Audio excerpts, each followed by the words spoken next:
ஓட்ட போட்டு திருடுறத பார்த்துருப்பீங்க. ஆனா ஓட்ட போட்டு ஜெயில்ல இருந்து தப்பிக்கிறத பார்த்துருக்கீங்களா?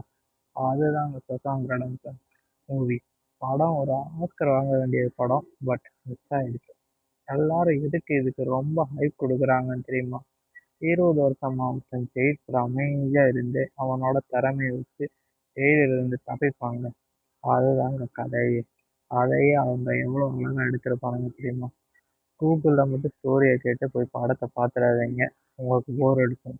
ஸோ நீங்க டைரக்ட்டா பார்க்க ஸ்டார்ட் பண்ணுங்க. ஜெயிலுக்குள்ள எல்லாருக்குமே அவன் ஹெல்ப் பண்ணுவான். ஹீரோ ஏன் ஹெல்ப் பண்ணுவான்னு லாஸ்ட்ல தான் தெரியும். ஸோ படத்த பார்க்காதவங்க பாருங்க. பார்த்தவங்க மத்தவங்களுக்கு ரெக்கமெண்ட் பண்ணுங்க. இது ஒரு மஸ்ட் வாட்ச் மூவின்னு சொல்லுவேன். ஏன்னா இது ஒரு ஆஸ்கர் வாங்கக்கூடிய படம். பட் ஆஸ்கர் வாங்காம போயிடுச்சு.